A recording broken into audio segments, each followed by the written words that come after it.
Christ, then attend to this heaven slice of an angel wrapped in skin. Throw dice and woes of life. Love deprived, look at her vibe. What's the meaning of life? One subjective paradise. Crystal chandeliers, moons reflected. Often mirrors appear clear, grinning from ear to ear. Craving that radiant grain, rekindle the flame. Closer she draws near, stay there. Remove your underwear, shove it somewhere over there. In paradise, we know our purpose. In paradise, we know what our worth is. In paradise, we manifest dreams. In paradise, truth is what you conceive. Boom. Yes, it is. The truth is what you can see. Hello, everybody, and welcome to this edition of the Unpopular Hour. Of course, I'm your host, Matt Clark. Sorry I missed you guys Thursday and Friday, but we have our once-a-year big, huge tournament, the Cager Classic, that we have at Santa Fe Family Life Center. And, well, we actually have it at 4 locations. And so anyway, that's why I was in Communicado on Thursday and Friday, but the Thunder weren't playing anyway. We had already handled our business. So, but anyway, hopefully everybody's having a good weekend and enjoyed the playoffs. Now we know what the Final Four is going to look like. And so on both sides, we know that who everybody's playing. And we might as well just pull up the bracket now while we're at it, since we're just going to sit here. We might as well pull up the bracket and get this show started off correctly, the right way. And then, of course, we're going to look for our people to be on YouTube doing their chats.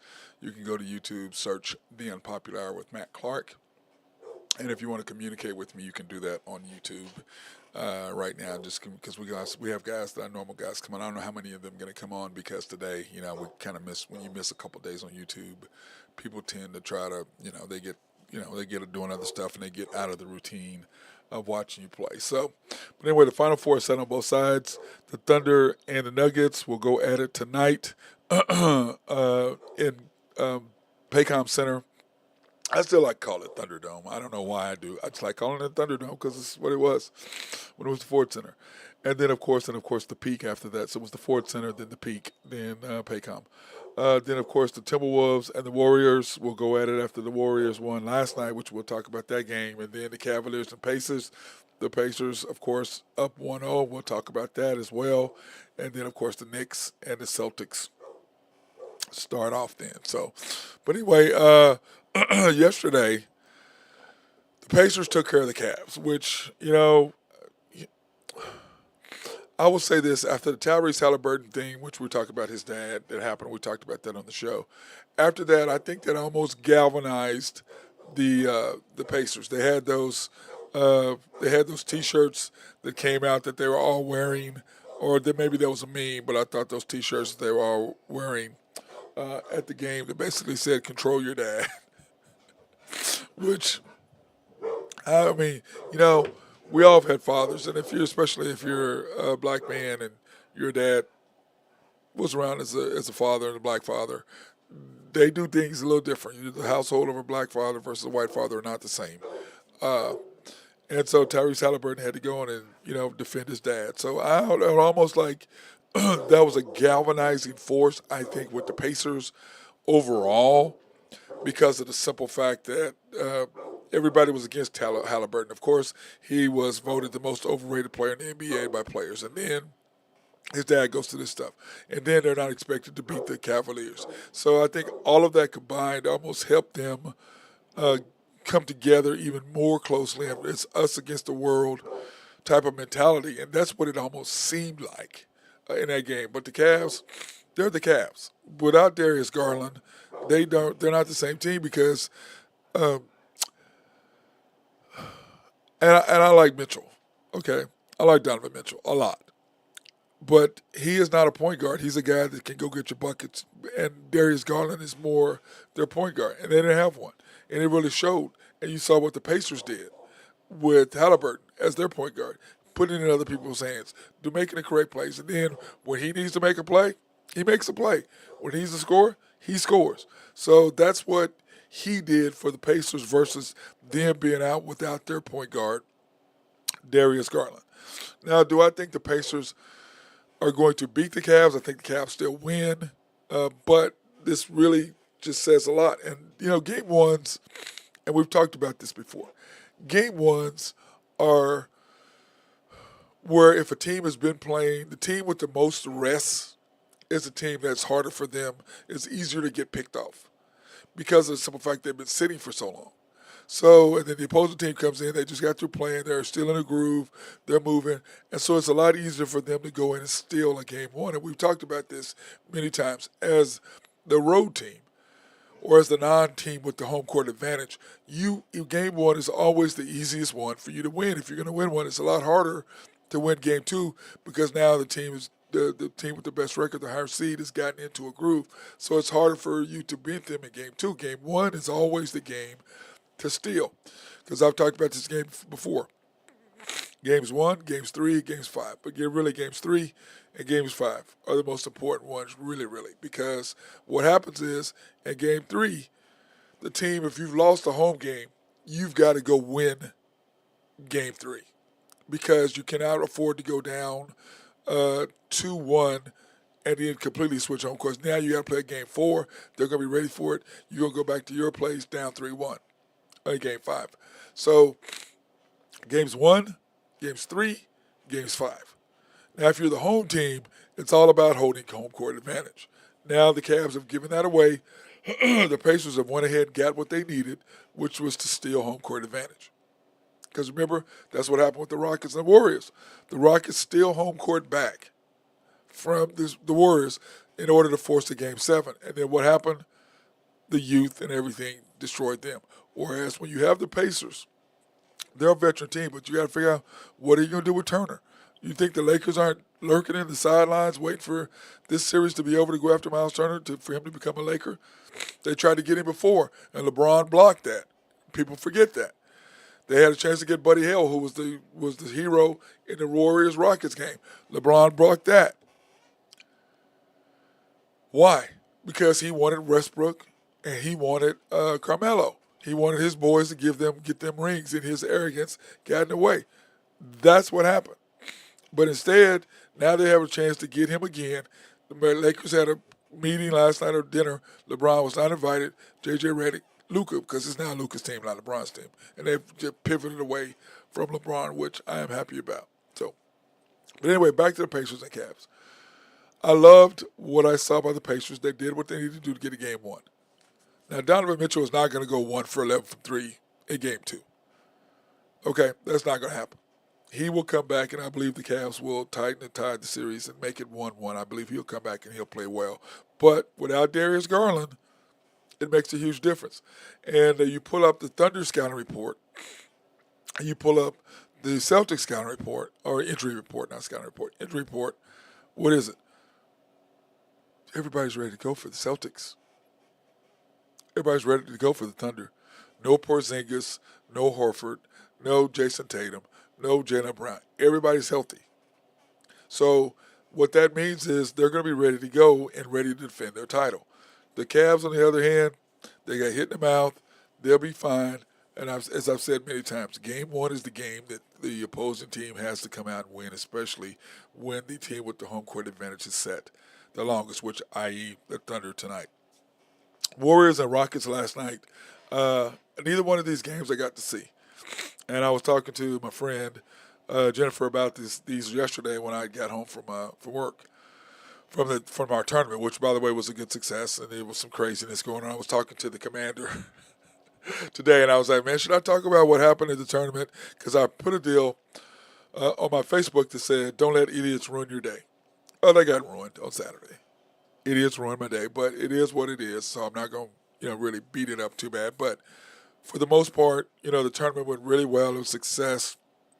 Yesterday we had 9 of the 10 championship games there at Santa Fe, so that was really nice to have all the games at home or there for everybody to win, so to watch. So that was a good thing, or 8 of the 9, or 9 of the 10, whatever it was. So that was good to see. But anyway, the Warriors and Rockets. Here's my takeaway from that. We had talked about this, okay? The Rockets, the one thing that the Rockets have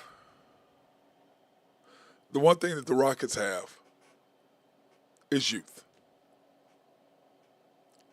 The problem what the Rockets have is youth. The other problem that the Rockets have, they don't have a consistent scorer except Shingun. And we talked about this, or I talked about this before the series. Jalen Green was going to be the difference in this series for the Rockets. Didn't show up.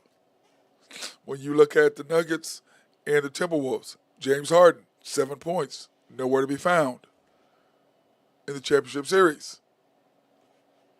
They're going to get beat.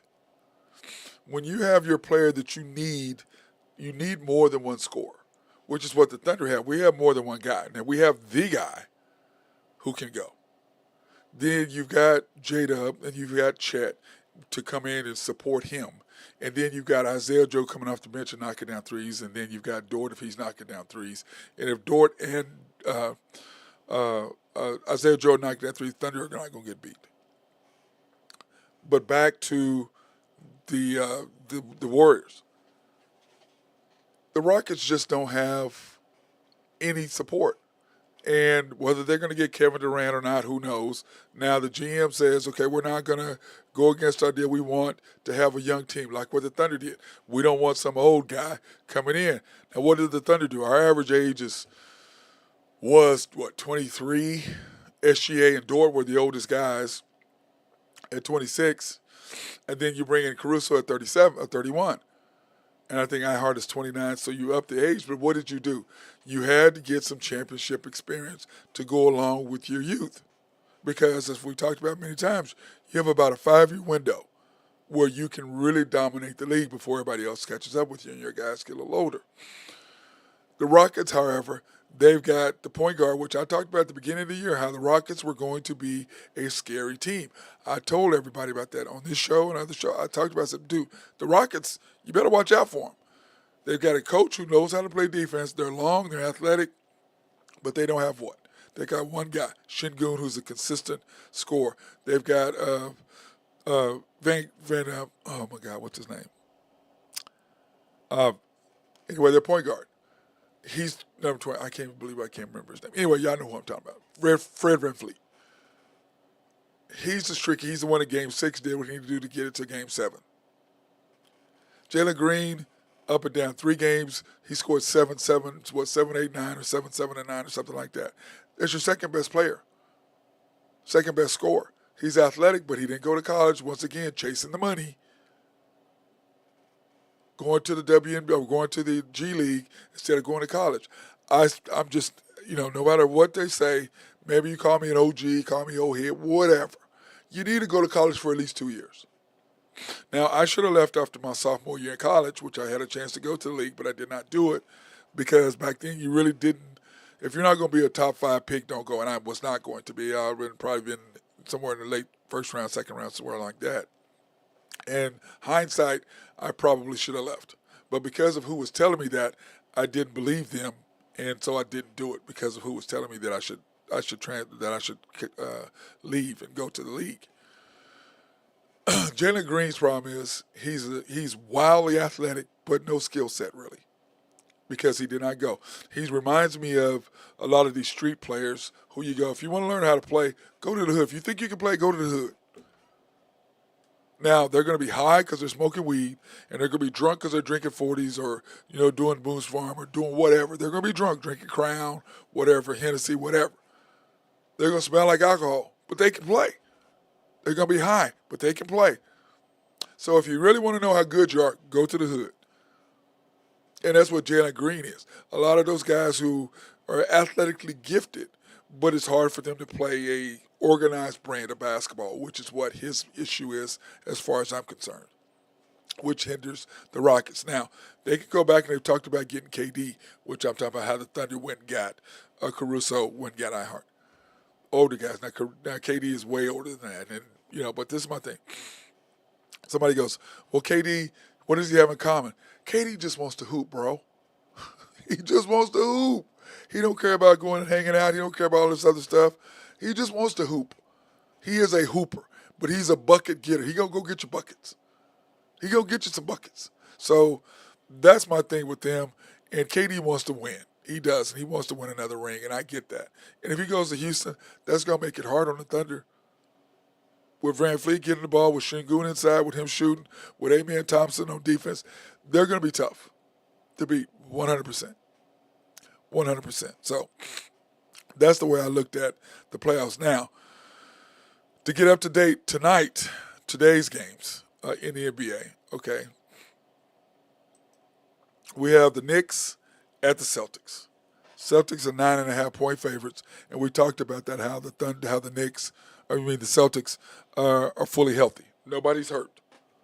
It's been a minute since the Celtics have been like that. So we're going to see what's going to happen in that particular series.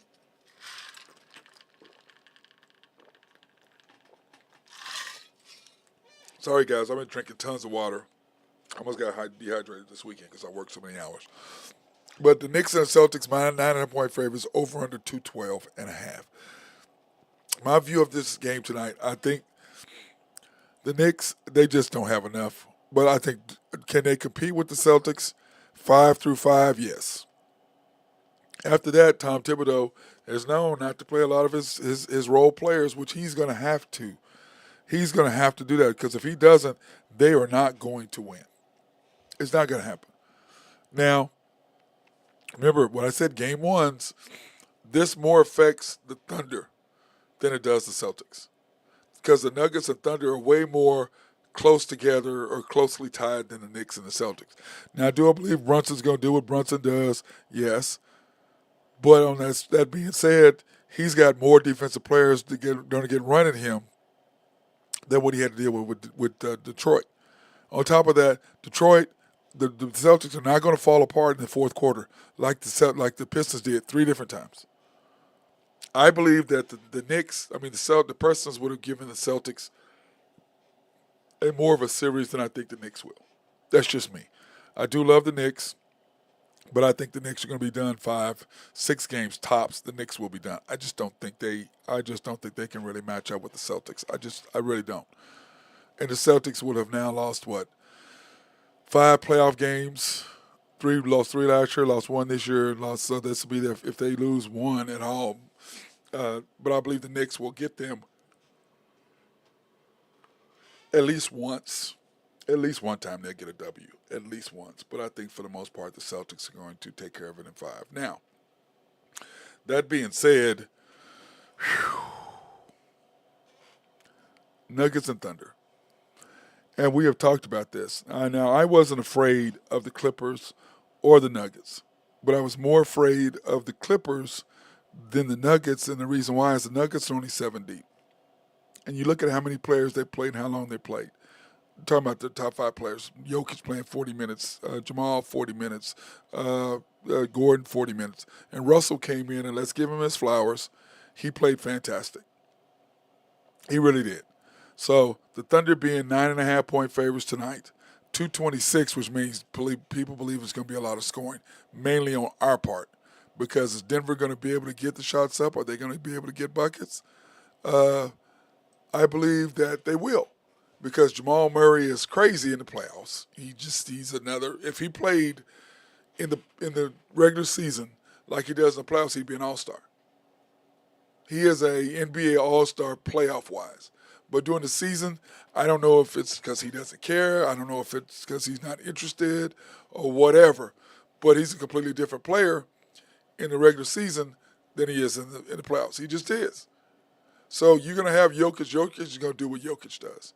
But he got Zubac, pushed him around. Why? Because Zubac was scoring on him. So it forced him to exert more energy, having to try to stop Zubac. Zubac was doing whatever he wanted to with him, but he's physical enough to push him around.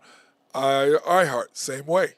He's going to put physical on him, and there's not a lot Jokic can do. Now, it's harder for J. Will to defend Jokic. Now, J. Will can because J. Will is physical. He can push him around.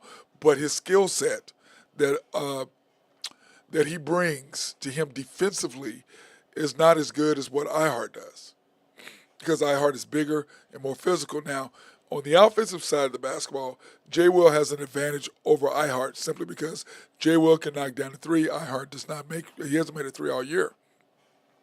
That being said, Ihart's maneuverability, his passing, his defense, and the way he defends, Jay Will's going to give up way more offensive rebounds than Ihart. Jay Will's going to give up, is not going to be able to defend the rim like Ihart does. But he can guard Jokic as far as physicality, yes.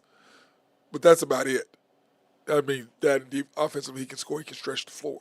But when you have Ihart in him, it's going to be a huge difference between those two, because Ihart is physical enough to not let Jokic get to his spot. He's smart enough that he's not going to go a bunch of the oop-to-doops and all that other stuff.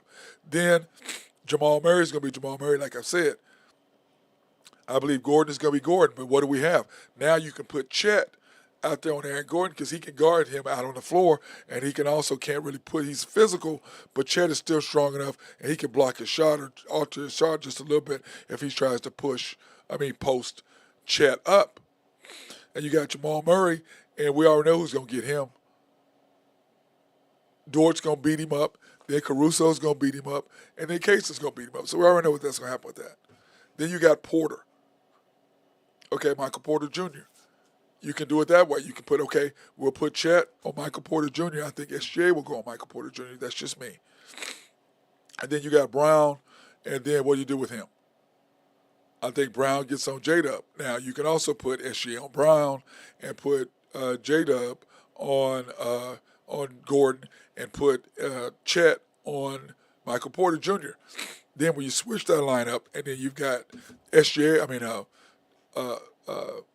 Westbrook in there. So now you've got Jamal, Brown, Westbrook, Gordon, Jokic. Well, then to me, I counter that really easily. Because then I've got SGA, I've got Ihart, I've got Chet, I've got J-Dub, and I've got SGA, SGA, Caruso, J-Dub, Dort, and Chet. Because Chet can defend Jokic a little bit more. I mean, Jokic can put him down and do that, but Chet also stretches the floor on Jokic, which forces Jokic to move a little bit more to be able to guard the perimeter. He's not going to move his feet, and who the hell's scared of taking him to the basket?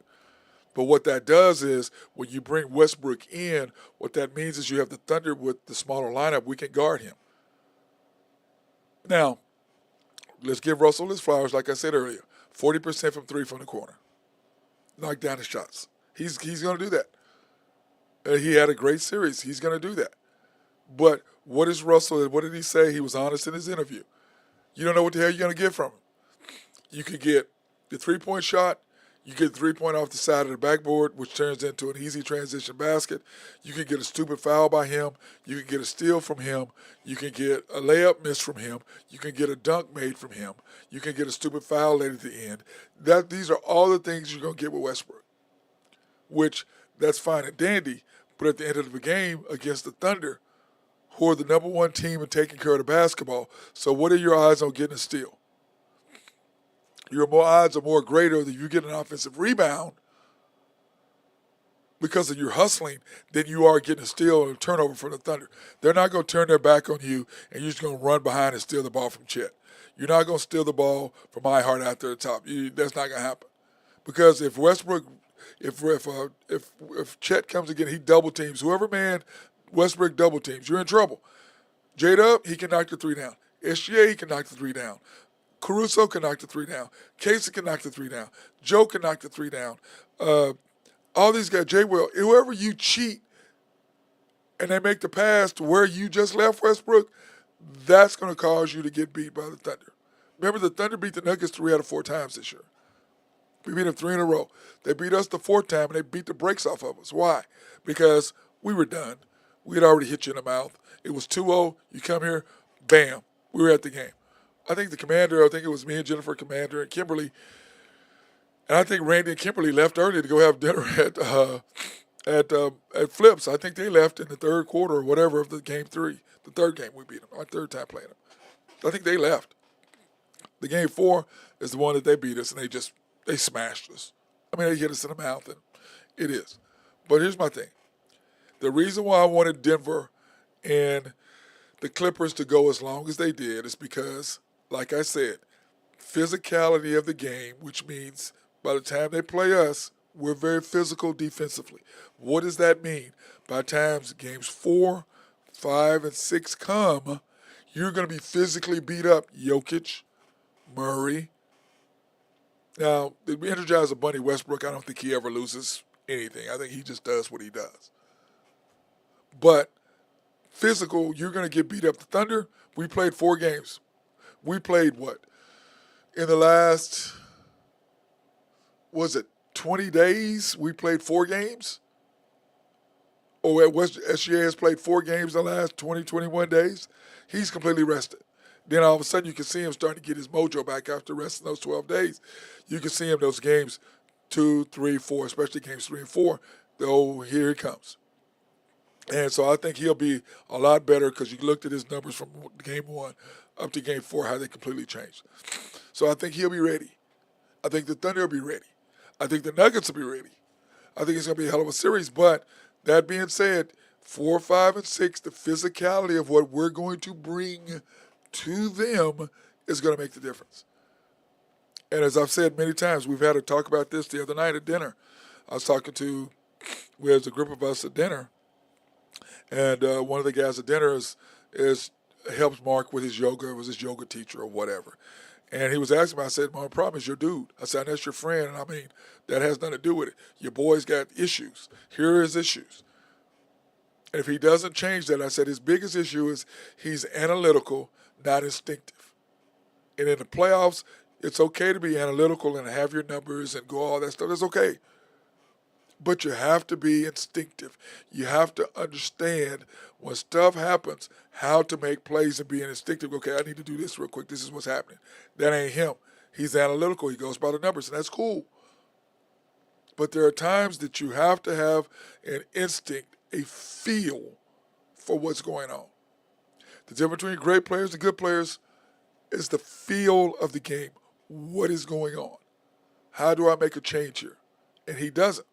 Like, for example, I told him the other night, and we talked about this on the show, our coach is the only coach in the NBA out of 30 teams. He is one of 30. The other 29 are not going to take the ball out of SGA's hands with 7 seconds to go in the game, up to,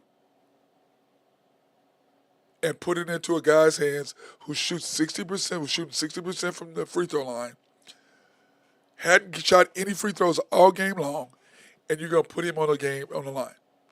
Now, I talked to an Oklahoma City fan that after that happened, he goes, oh, I'm okay with that. Dagnall is trying to get him ready. Bro, we're trying to win a chip. The same guy was like, well, I'd have been okay if we'd have played a game 5. I go, playing game 5 means this. J-Dub could have got hurt. SGA could have got hurt. Chet could have got hurt. Houndstein got to get hurt. Kaysen could have got hurt. Caruso could have got hurt. Anybody could have got hurt playing another game that was unnecessary. Because you're experimenting. That shit's over. You don't take the ball out of a guy who shoots 90% from the field, from the free throw line. He's your best player. Well, everybody's mine except him. And I was telling my friend this. I said, bro, you can like him all you want to. I think he's a good coach. But he has these 3 weaknesses. He's not instinctual, which means he's a money manager. He's a minutes manager, which means he's not instinctive because he's managing minutes. Number 2, he doesn't get lineups because he's not instinctual. And number 3, he doesn't get floor of the game because he's not instinctual. He doesn't have the instinct. He does not get it. Those are the issues that separate him. You don't take the ball out of the guy. The reason why you're sitting there as coach of the year last year and doing things, it ain't got nothing to do with J-Dub. It's got everything to do with number 2. But you don't have anything to do with number 2. You have everything with building up J-Dub. You have everything to build up Chet. You're a developmental coach. All of that. But now we're trying to win, homie. And I have told people, listen, I hope to God I am wrong about this dude. Because if I'm wrong about him, then guess what we're going to do? Win the chip. If I'm right about him, we're not. If he does the things that I tell him to do, 5-minute mark, first and third quarter, bring J-Dub out. Sit him the rest of the quarter. You have SGA, Kaysen, Caruso, Wiggins. If you want to leave Wiggins out, you have Dort and either Chet or Ihart.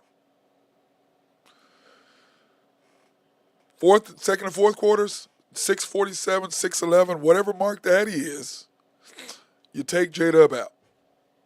You put SJ in. Because why? You can't afford to wait like you always do and wait till the TV timeout's out. Soon as the play starts, you bring SJ off the bench to put him in when the next play starts. What happened in New York and Detroit? You had to waste a timeout that you did not want to waste because it was not a stoppage in play. So you have a stoppage in play. You automatically bring SJ in. You take J-Dub out for the next 2 to 3 minutes or 3 to 4 minutes. I prefer 4 minutes. Put him back in with 2 minutes to go, 2.5 minutes to go, even 3 of the second and fourth quarters. The Thunder will not lose. They will not lose. He won't do that because he's too busy trying to play J-Dub and SGA the same amount of minutes. He's not going to do that. And let me explain something to all you normal people who don't get locker room, who didn't play or whatever. You can't fool the players. They're not going to buy in. You're going to lose respect for them when you do stuff like that because they know who the player is. They know what's going on.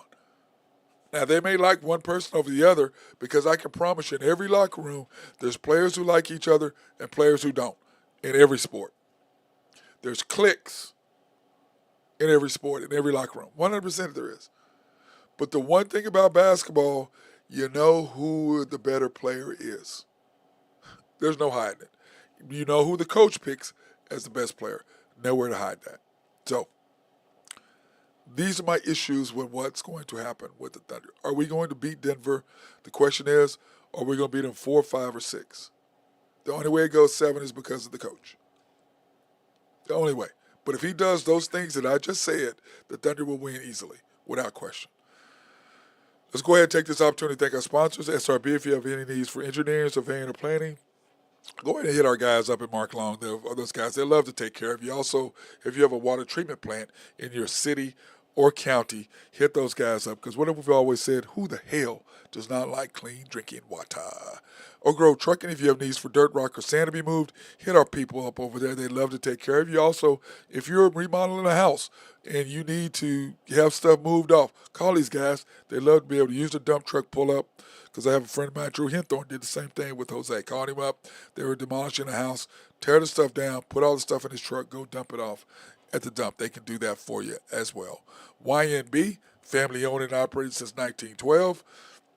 They are the bank that makes things happen. By the way, happy late birthday to my big sis, Carolyn Hinthorn, over at YNB. Happy birthday. Hope you had a fun time in Scottsdale. Of course you did. How do you not have fun in Scottsdale and get that stuff done? So, anyway, they are an equal housing lender, a member of the FDIC, proud sponsor for us to go out and support women, minority, and black-owned businesses in the Oklahoma City area. You can pre-qualify online at www.ynbok.com. That's www.ynbok.com. Or you can go to one of their 5 locations, the main bank at 401M, 66 steps from historic downtown Yukon, Oklahoma. YNB East, which is off the Parkway and 66 or 39th Expressway.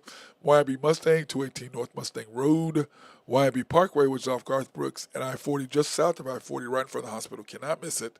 And then, of course, YNB Peoples, located on 23rd and Bethany, Oklahoma. Cannot miss it, between Rockwell and MacArthur. Great guys over there as well. And then, of course, the House of Creed, handcrafted since 1760. If you haven't smelled Creed cologne, something's wrong with you. Go get some. Go smell it. It is fantastical. It is absolutely wonderful. I love it. Some of my favorite stuff, okay? And remember, you can go to the dealer's location or they're in Penn Square Mall in the men's department. Tell them that Matt Clark sent you there. In fact, you could probably go to any of these ones, the Penn Square Mall and the dealers at Woodland Hills in Tulsa, Town East Mall in Wichita, Oak Park Mall, Kansas City, Park Plaza, South in Little Rock, South Plains Mall in Lubbock, and Westgate Mall in Amarillo. And I need to tell Tanya to let those locations know. If you've heard of Creed through the Unpopular or Matt Clark, then go ahead and tell them that. They will give you free samples. Okay, get you some free samples. If you like the free samples, hey, come back and get you some cologne. I'm going to tell you, or perfume for your significant other, because they've always said, remember, pick the best for your best. Love it. Love that place. And, of course, we're going to be there every third Thursday of every month. And so if you want to come by and say hi to us and pick up some cologne, you can then as well. But it is so, so, so good. And like my big sis Carolyn Hinthorn had sent me a picture of when they were in Scottsdale of Creed cologne store. And it is the stuff is good. I'm just gonna tell you. I've got some.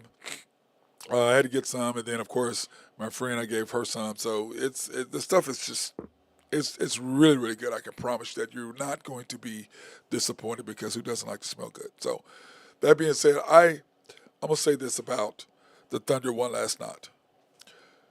Game one is important because we need to win it just to kind of reestablish to me putting Denver in their place because we had beat them 3 times.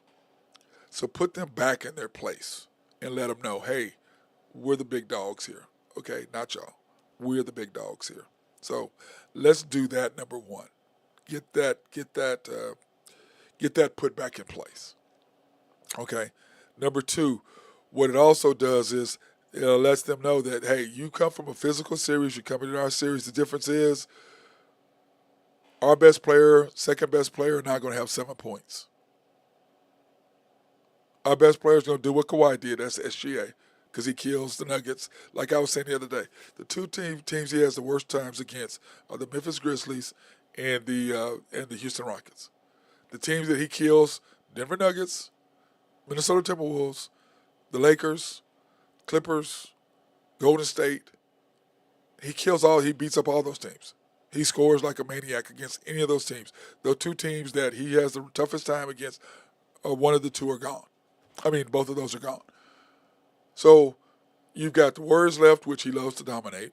You got the T-Wolves left, which he loves to dominate. You got the Nuggets left, which he likes to dominate. So I expect he's going to do what he does. And then on top of that, I was telling the commander, I think I said, did I say this to him? I know I said it to somebody. I was hoping that they would announce the MVP tonight, which of course they won't. But I think that would be fantastic to get SGA to get his MVP award tonight against Jokic. Or Jokic somehow or another gets the award. When do they play? Thursday, Friday night? Is it Thursday night, Friday? Whatever night it is. And he gets the award. Wouldn't that be crazy? But tonight in front of the home fans, and I'm going to tell you this. If you haven't been to Paycom, well, for a playoff series, we have the loudest arena in the league. It has been voted that. I'm not just saying that. That's a fact. And when that place is rocking, and I mean rocking, when the game is tight and, we need a bucket or we need a stop, and Thunderdome is rocking. I mean, I'm telling you, it's rocking in there. Loud City is louder city. The club level where we sit is just crazy, fanatical. Even the commander gets up and gets into it, mad or not mad. Usually he only jumps up when he's really mad. When he's happy, he'll just go, yes, he'll do that. He'll do his little Tiger Woods thing. I had to throw that in. He doesn't play golf, so I had to throw that in there. Anyway, it gets crazy rocking. I jump up, my friend Jennifer and I, we go crazy. We all jump up. We're going crazy. Our whole section just goes crazy. Down low, they're going crazy. It gets rocking in there. It really, really, truly does. And I think tonight, everybody senses, after last year's disappointment, the fans are sensing this. They're wanting it. And like I said, I want to be wrong about this dude, about this coach. I haven't been thus far, but I love to be wrong about what he does. And we win a chip. Because as a friend of mine said, I'll be coming by your house to pick you up to take you to the parade. I go, I don't want no parade. I want to be a Scissortail. You have a deal there? Bring it to Scissortail. We're all there and just pack in 20,000, 30,000. I don't know how many people it holds, but whatever it holds. And have everybody there celebrating the team. Now, I know I'm not going to be too close because there ain't no way in hell I'm going to get in line for 35 minutes or 45 minutes or whatever and be waiting in line. I'm not doing that. That's not happening. I hope y'all can see that. Hey, I'm going to put you on blast. Can y'all see that right there? Oh, you can't see. Anyway, he gave me the finger. See, that's what happens when one of your roommate, your old college roommate, one of your best friends, they have issues because you're telling the truth about them and they give you the finger. What is that about? Sorry about that, bro. I had to throw you under the bus. My bad. Anyway, back to that. I'm just excited, and I want to be wrong. But let's go to Scissortail. I'm not going to be there early. I'm not going to be sitting in front of the crowd all close. I'm not going to go 4 hours before so I can be close enough to see him. I'll find somewhere up on top of a building, or we'll find somewhere. I'm sure we'll find somewhere to hang out at, and that's how it is. Why is he sending me stuff? Oh, I got, bro. Why you giving me the finger? I tried to compliment you, and you giving me the finger. Why you gave me double finger? You got me both hands. What's up, man? You do that. Everybody, if Kimberly was here, his lovely wife, or Jennifer, they'll tell you. He'll get up every now and then to scream, but for the most part, he'll just go, yes, he does that. That's what he does. He doesn't really jump all up, and it's not what he does, but he has before. Okay, is that better, Randy? Is that Oh, I'm sorry. But anyway, tonight's going to be a great game, so you guys, you got to love it. I mean, play calm. It's crazy. It just gets so loud in there, and the fans are so pumped up for the Thunder, and I think as a young team, we need that, especially once you know what his crowd's like. It's like when Randy and I played at Gallagher Iba before it was expanded. It got loud in there. It always gave you energy. It just did. When the fans were right there and you packed down little sardines right there on the court, it's just something about home court, and it gives you advantage. I think that will help the Thunder tonight. I think Denver's trying to come in and steal one 100%, but I'm not afraid of that anyways because I know that it's only going to go probably 6 games anyways, which is what I had predicted. I hope it goes 5. I'd love to sweep them and kick them to the curb and sit there and wait on the Warriors and Timberwolves, which I don't think is going to be that long of a series. I really don't. I don't think it's going to be that long. That's just me and what I think. So, now, Caitlin Clark made her preseason debut last night at home in Iowa. They were saying the tickets were going for $400 a seat. That's crazy. Packed. She had 16 points, knocked down a 30-foot three. She is the Steph Curry. She's a mixture of Steph Curry and Michael Jordan. She's the mixture of Steph Curry-wise because she can shoot it, which everybody loves, with the deep-range threes. But she's also has the Jordan feel for as far as taking the WNBA, the W as they call it, to the next level. Okay, now she's not like Jordan because Jordan was, great-looking guy with great style. She's a cute woman with good style, but she doesn't knock you off your seat the way that Jordan would to women and the way he just always looks stylish. They're not matched there, but skill-wise and what they can bring, yes. And that's why, to me, the W needs to understand Caitlin Clark, number one, all the players. Y'all need to be thankful for her. You would not be flying private planes if it wasn't for her. Y'all would still be in the same situation you were 2 years before, 2 years ago, or 2 years ago, because last year they started midway through. 2 years ago, the year before that, like you always have been. She's the reason why you all now fly private, because y'all were griping about having to wait in airports. I had to wait in the airport. I had to sit there in the airport after games and wait 2 hours before a flight or whatever. If you missed a flight, something happened, you were screwed over. Been there, done that.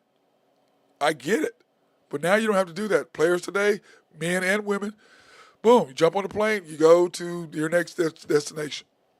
You're there in 2 hours or 30 minutes or whatever it is that it takes you to go from city to city. So you need to be thankful for her for that. Now, the W is back, which is good because they get to watch it. I like to see her. I want to see Angel Reese. I want to see everybody. I just want to see everybody play. But be thankful, girls, ladies, that she is the reason that you all are where you are. And like I said, she is Steph Curry and Jordan combined. She is Jordan in the fact that she has taken the league to the next level. She's Steph Curry in the fact that she is able to shoot long threes, and her shooting range and what she does is fantastic, and her handles.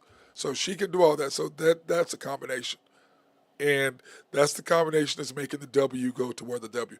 And last year I went to saw her in the Wings in Dallas play, and it was packed and all that. And I'm planning on making another trip to Dallas to watch her play again this year when they play the Wings. So I'm excited about that because Paige Beckers, of course, is now with the Wings. So I'll probably just go to see Paige anyway because I like her anyway. I like her as a player, so I'll probably go to watch Dallas and watch Paige Beckers play, even though the Wings are so-so.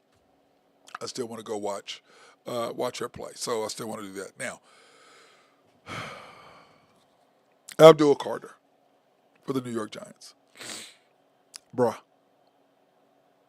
Bruh, you want Lawrence Taylor's number? You want Lawrence Taylor's number? Arguably the greatest football player in the history of the NFL. You want to get 56. Of course, he was number 11 in college, which was also, what's my guy's name? I can't even think of his name. Played at Penn State. He was a monster, physical, played with the Redskins forever. Oh, my God. Anyway, he didn't have number 11 in the pros. But you want Lawrence Taylor's number? The Giants said no. You wanted number 11? Phil Simms said yeah. His family said no. Get your own number. Can you imagine somebody asking the Yankees, can I have number 2, Derek Jeter? Number 3, Babe Ruth. Number 4, Lou Gehrig. Number 44, Reggie Jackson. We're not giving you any of those numbers. What are you doing, bro? Have your own legacy. Do your own thing, man. Do your own thing. Create your own number. Have your legacy be your legacy. You're not Lawrence Taylor. You're never going to be. There was only one of him. It's like Barry Sanders. Or it's like Derek Thomas. It's like Tiger. It's like Jack Nicklaus. It's like Babe Ruth. It's like Hank Aaron. It's like Barry Bonds. It's like Willie Mays. It's like Joe DiMaggio. It's like Will Chamberlain. It's like Jordan. It's like Magic. It's like Bird. It's like Kareem. God said, that's you. That's you. That's what God said. You're going to be the best at that. That's what God did. That's what these guys do. Go be you. You don't need to be someone else. I tell my kids all the time, here's what you want to emulate your game after. But make it your game. Do what you do. Be who you are. Be the best that you can be. Make a name for yourself. Not a second Matt Clark or whomever. Be the best you can be for you. That's what I did when I was at Southeast. I want to be the best I could be. Went to Oklahoma State. Who's the best guard ever to play here? Ronnie Daniel. Okay, he was this when he left. Oklahoma State. Second all time in scoring, first all time in steals, first all time in assists, career and season. I said I want to be better. I want to be that dude there. When I left, second all-time leading scorer, first all-time in assists, first all-time in steals for career and season. So when you set up for yourself, you set a bar to be matched. Now, if you want to say, okay, I want to be better than LT, look at what LT's numbers are. Then go be that with your own number and beat that. Have a goal to set for yourself. And say, okay, this was the best. I'm going to go beat him. I'm going to be the best scorer in history. That's what I want to be. The best guard, the guard with the most points. I want to be the best scoring guard in the history of OSU. That's what I want to be. I want to beat that dude. So you set yourself up for that. Don't go in and try to be, I want Lawrence Taylor's number. Bro, there's 156. No matter how good you are, there's only 156. There's only one. Now, granted, Phil Simms, number 11, cool, whatever. It's only one, bro. Be who you can be for you. Don't try to be who you can be for somebody else. Be who you can be for you, because that's what matters. That is what matters. So be the best you can be for you, because at the end of the day, it's about what you do. It's about who you are. It's about what you can be. Plain and simple. So be the best you can be, Abdul Carter. Don't try to go get Lawrence. You're not Lawrence Taylor. There was only one. There's only one of those. It's like Caitlin Clark. Go be the best you can be. Like LeBron. LeBron is not the greatest. He's never going to be the greatest. He's sitting out there trying to live. And this is my thing. I've said this before. The great ones don't sit there and talk about themselves. They don't need to. LeBron is constantly trying to do this and say this. He gets mad at you if you talk about Jordan being better than him. And this is how I put it, plain and simple. Jordan was feared. LeBron is respected. Greatest player, Michael Jordan. The most skilled is Kobe. The best all around is LeBron. He took Magic's place as far as being able to see the floor and play defense, whatever, be the best all around. But the physical dominance and just being a dominant player, it was Jordan, not you. It just wasn't. And like I've said it all the time, if you want to compare LeBron and Jordan, compare them at the same 13 years. If you want to Tom Brady, compare him with Peyton Manning. I mean, not Peyton Manning, but Joe Montana. Compare him with Bart Starr. Compare him with Dan Marino. Compare him with the greatest of all time in the same period of time, because that's how long you were going to play then. You're not going to be playing longer than that. So whatever they played, compare your numbers with their numbers at that point, because that's what you're going to be doing. You're not playing past that. Don't Longevity is not necessarily in a measurement of how much better you were somebody. You were just in an era where you can't be physical, you can't be this. Everybody complains about the players right in the NBA, too physical. It's back this way it's always been. It's okay. Now, do they let some stuff get away? Probably. Like, for example, that was a foul in a Detroit Pistons game, 100%. Game 6, 100%, or game 5. 100% it was a foul. What was that, game 6? It was game 6. Whatever it was. 100% it was a foul. Okay, but they have been letting it go all game. But still, to me, the physicality, the pushing, the shoving, that's what it's about. Grabbing and holding. Okay. Randy and I, Commander and I, were grabbing, held all the time. What did we do? We grabbed and held. You grab me, I'm going to grab you. Okay, now that's going to help me, do a little bit more. Slow you down just a second. I played through it. He played through it. You played through it. Everybody played through it. Play through it. Don't be looking for little foul calls, which is why James Harden, once again, did not excel in the playoffs, because he can't make the transition. And the reason why the NBA does that, because they want more scoring. Because fans want to see the excitement of the game, people scoring a bunch of points. They don't want to see the, 89 to 85. They don't want to see that. They want to see 105 to 100. They want to see 121 to 118. That's what they want to see. So you give them that. But in the playoffs, you get less possessions because people aren't coming down, throwing up shots right away. You get less possessions, less transitional buckets, more shooting at the 20 seconds left in the shot clock, 21 seconds out of 24. Excuse me. To shoot shots. You get less possessions in the playoffs. So you got to be more efficient, and you got to have a half-court set, which is why it makes the Thunder so good, because we have SGA, and our half-court set is pretty nice, because nobody's going to take him one-on-one, and when you line up, that's why they like the group with Case and Caruso and Wiggins, or preferably Wiggins, but Dort, or I Hart with Chet. That's why I like that lineup. Because SGA does what SGA does, he makes the correct play or correct pass to who he needs to make it to. That's why we have a very good half-court set. But then we also are number one in transitional baskets. We're number one in keeping you from getting transitional baskets. We're number one in deflections. We're number one in steals. We're number one in taking care of the basketball. We're number one in points, not allowing points in the paint. We're number one in guarding the three-point line. We're number one in field goal percentage. We're number 3 overall in giving up points in the paint. Giving up overall points. Why is that? Because our half-court set is good.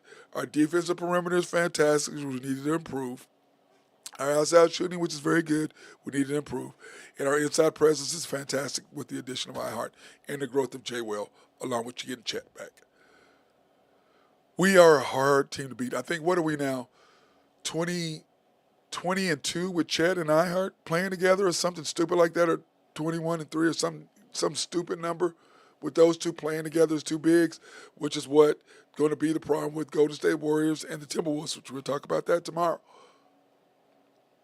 But the ability to go with two bigs, and that was our problem with Denver last year.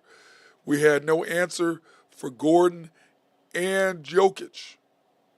Even though it was 2-2 last year, we still had an answer. What do we have the answer for? Actually, we beat them 3 times last year. But I don't really count the third time because Jokic wasn't playing.